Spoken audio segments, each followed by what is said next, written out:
है ऑल, आशा करते हैं कि आप सब ठीक होंगे।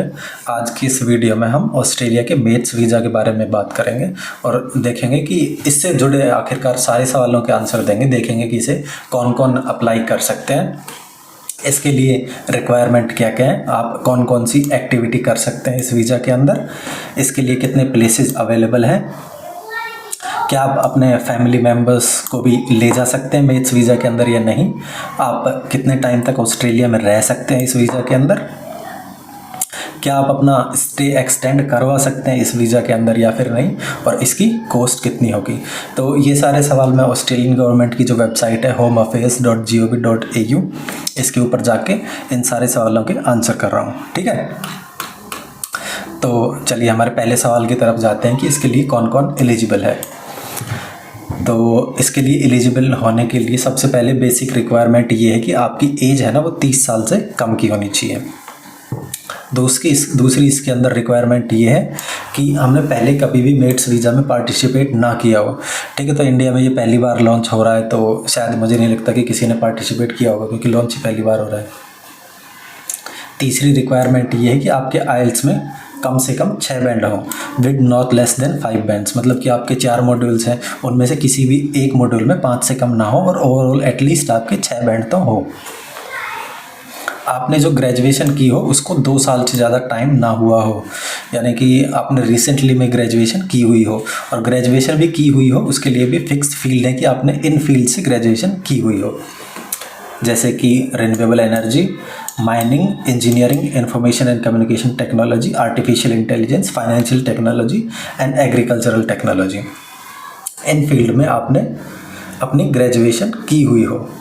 तो यहाँ पे जैसे सपोज करते हैं कि इंजीनियरिंग लिखा हुआ है, तो इंजीनियरिंग में ऑल ब्रांचेज आ जाती हैं, जैसे कि B Tech in CSE, B Tech in mechanical engineering, civil engineering, वो सारी ब्रांचेज आ जाती हैं। इंफॉर्मेशन एंड कम्युनिकेशन टेक्नोलॉजी में आ जाते हैं बैचलर्स, बीसीए आ जाता है, एमसी आ जाता है, और भी कंप्यूटर से रिलेटेड कोर्स आ जाते हैं। ठीक है, तो अब अगला सवाल हमारे पास है कि इसमें हम कौन कौन सी एक्टिविटीज़ कर सकते हैं। तो इसका आंसर इन्होंने अपनी वेबसाइट पे ही दिया हुआ है कि ऐसा कोई ज़रूरी नहीं है कि आप मेट्स वीज़ा के अंदर आप अपने फील्ड से रिलेटेड ही एक्टिविटी कर सकते हो, आप दूसरी फील्ड्स में भी जॉब कर सकते हो मेट्स वीज़ा के अंदर।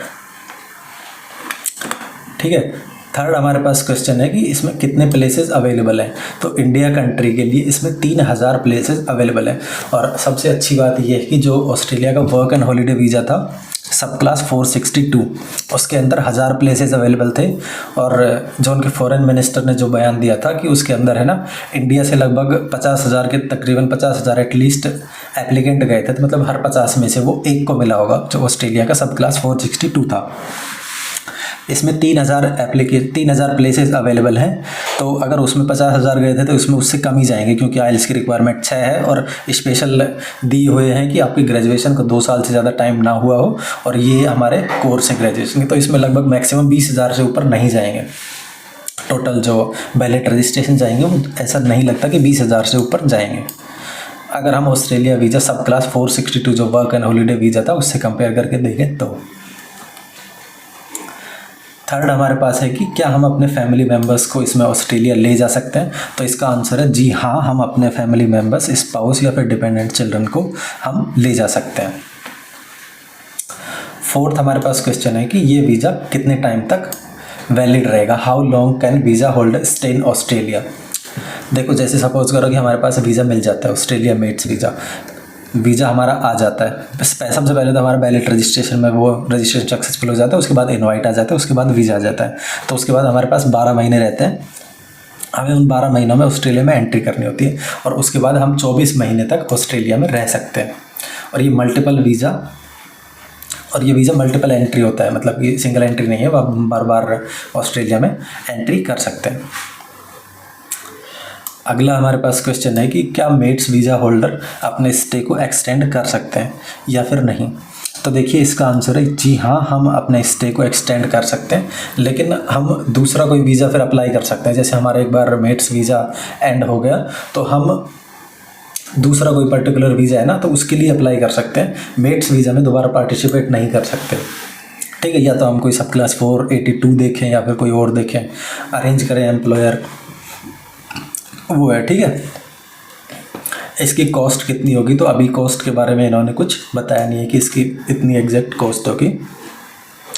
कॉस्ट के बारे में अभी फ़िलहाल अपडेट आ जाएगा। मैं ये वीडियो बना रहा हूँ नवंबर में, और सबसे ज़्यादा चांस है कि इस वीज़ा के लिए अनाउंसमेंट नवंबर में ही हो जाएगी।